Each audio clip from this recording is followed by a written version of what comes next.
आज मक्खा सिंह का प्रश्न है भूमध्य रेखा, विषुवत रेखा और इक्वेटर में क्या डिफरेंस है। तो मैंने भाई इक्वेटर तो इंग्लिश का शब्द है और हिंदी में इसके लिए दो शब्द मिलते हैं हमको, भूमध्य रेखा और विषुवत रेखा। बोला सर दोनों के लिए एक ही शब्द है इंग्लिश में इक्वेटर। मैंने हाँ, दोनों के लिए एक ही शब्द है इंग्लिश में इक्वेटर। अब क्या है भूमध्य रेखा को समझ ले। तो भू यानी कि पृथ्वी, मध्य यानी कि मिडिल यानी कि पृथ्वी के मध्य की रेखा। तो ये एक रेखा है जो पृथ्वी के मध्य में है। बोला सर काल्पनिक है क्या या रियल में है। मैं नहीं भाई, काल्पनिक है, टोटली इमेजिनरी है।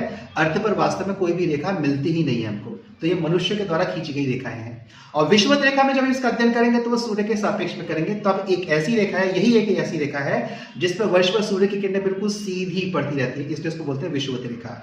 तो अगर भूमध्य रेखा की प्रॉपर्टी समझेगा तो ये पृथ्वी को दो बराबर भागों में विभाजित कर देती है, यानी कि पृथ्वी को मिडिल में से दो पोर्शंस में डिवाइड कर देती है। ऊपर का पोर्शन बनता है नदर्न हेमिस्फीयर जिसको बोलते हैं उत्तरी गोलार्ध, और नीचे का पोर्शन बनता है दक्षिणी गोलार्ध अर्थात सदर्न हेमिस्फीयर। बोला सर थोड़ा और विस्तार में समझा, ये समझ में नहीं आ रहा। मैं चलो और विस्तार में तेरे को समझा दूं। तूने अक्षांश रेखाओं का नाम सुना है? बोला हाँ सुना है। तो मैंने अक्षांश रेखा की परिभाषा क्या है, तो बोला सर वह काल्पनिक रेखा जो पृथ्वी के चारों क्षैतिज तल पर खींची गई है और पृथ्वी पर एक पूर्ण वृत्त बनाती है। So that imaginary line which has been drawn horizontally over the earth and make a complete circle over the earth is known as the latitude. तो मैंने बस विषुवत रेखा उसी लैटिट्यूड का सबसे क्लासिक और सबसे प्रोमिनेंट एग्जांपल है।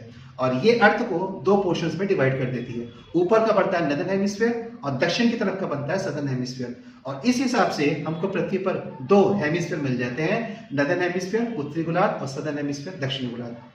अब अगर विषुवत रेखा की बात करेंगे इसके संदर्भ में, तो विषुवत रेखा यानी कि वो रेखा जिसपे वर्ष पर सूर्य की किरणें सीधी पड़ती हैं। That mean that line on which throughout the earth we have the perpendicular sun rays. और इस हिसाब से विषुवत रेखा का जो क्षेत्र होता है वह औसत तापमान के साथ पृथ्वी पर वर्ष भर सबसे अधिक गर्म क्षेत्र बना रहता है। That means with the average temperature this is the most heated zone over the अर्थ, इसको बोलते हैं विषुवत रेखा।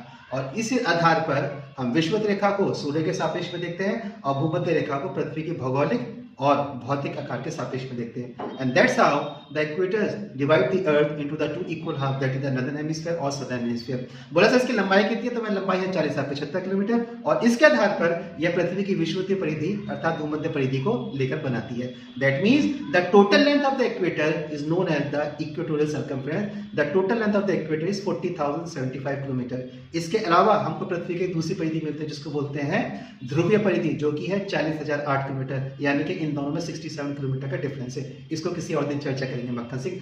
अभी के लिए बता, फिलहाल तो समझ गया कि विषुवत रेखा या भूमध्य रेखा या इक्वेटर क्या। बोला हाँ सर समझ गया। मैंने समझ गया तो कुछ और बोलते, बोले सही बोलता हूँ। वीडियोस को लाइक कर लीजिएगा, चैनल को सब्सक्राइब कर लीजिएगा और सर की वेबसाइट पर विजिट करके आप यूपीएससी के नोट्स को वहां पे जाकर स्टडी फ्री ऑफ कॉस्ट पढ़ सकते हैं। तब तक के लिए नमस्कार।